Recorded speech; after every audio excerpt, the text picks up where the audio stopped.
There is a raging war happening right now between Russia and Ukraine. And depending on where you are right now, you might think that's a remote part of the world and it's not really gonna affect you. But I do believe it's gonna affect all of us either through rising prices or the availability of certain services. Hey guys, what is up? It's Artur here, and I thought we could use this rather unfortunate opportunity to learn about the effects a war has on the stock market, businesses, and the economy in general, because there have been many restrictions, sanctions, massive inflation, and some businesses and services closing down in certain areas. So in one way or another, it's gonna affect us. So in this video, we're gonna take a look at some of the things from the point of view of businesses and the stock market. By the way guys, not many of you are subscribed yet, so before we get into this video, please do a favor for both of us and subscribe to this channel. I would really appreciate that. If you don't know what's happening, don't worry, here's a quick recap. Without going into too much detail, all of this started more or less in 2014 when Russia annexed Crimea. After which, by the way, Russia got away without severe repercussions. And along the eastern borders of Ukraine, there are two territories where the Russian people would like to break away from Ukraine, and so they have been waging war for a very long time. If you are interested in more details, I highly encourage you to check out Johnny Harris's new video on the topic, link in the description. Long story short, the Russian leadership started building a narrative for months and years on why they should move into these territories and help them break away from Ukraine. During which they have been gathering troops and military along the borders of Ukraine. The United States warned Ukraine and the rest of Europe that Russia is going to invade,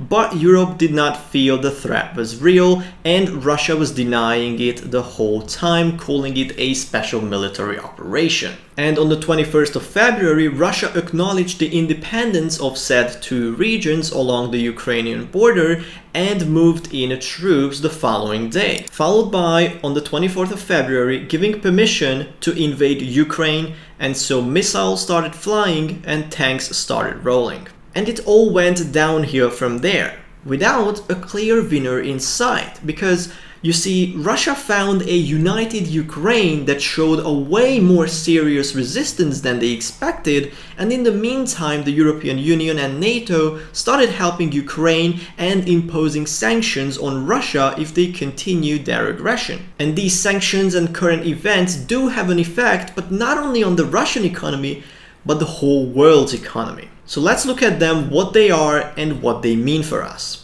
One thing we can see is that more and more companies are closing down operations in Russia and sometimes Belarus, often closing down more than 100 stores. Other companies and websites restrict access to their services for these locations, and the effect of these altogether are well shown in the data published by Atlas VPN. Now, a VPN allows you to hide your identity on the internet, appearing as you are someone from another country. So the data from Atlas VPN showed that the demand in Russia for VPN is up 2000% in a week, which is massive. And the reason why companies are restricting access to their services and are closing down stores is because they do not want to be associated with what is happening right now. It's like when times are fine, you say, okay, this is a good country, let's invest some money and open up some stores there. But all of a sudden, you go, oh, if you're like that and you do these things, I don't really want to be associated with you, so I'm out of here. And this phenomena of being associated with something or someone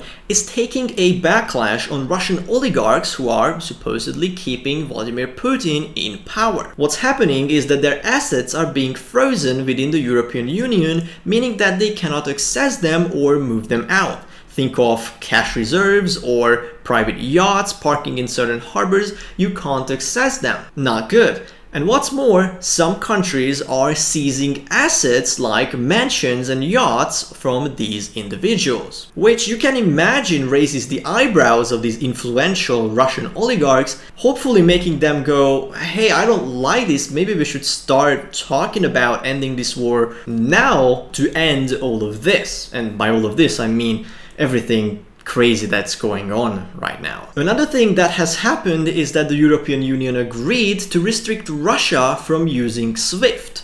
Now, if you don't know SWIFT is a system for banks to communicate with each other and send money between accounts. It is not the only way to do it, but most, if not all, banks are a part of it. And since SWIFT is headquartered in the European Union, it has to follow its laws, so that's why it's a big deal that the European Union voted in favor of restricting Russia from using this system. Which means Russia, both the government and the inhabitants, cannot pay or receive money from outside of Russia, or at least the process is a lot more cumbersome and slower. Not to mention that Russian banks in the US had their assets frozen and are now unable to trade in US dollars, which again really hinders the Russian economy. Moving forward with the SWIFT ban was also a huge thing because the European Union imports around 40% of the oil and gas it uses from Russia. And by closing the payment system, or at least seriously hindering it between the two entities,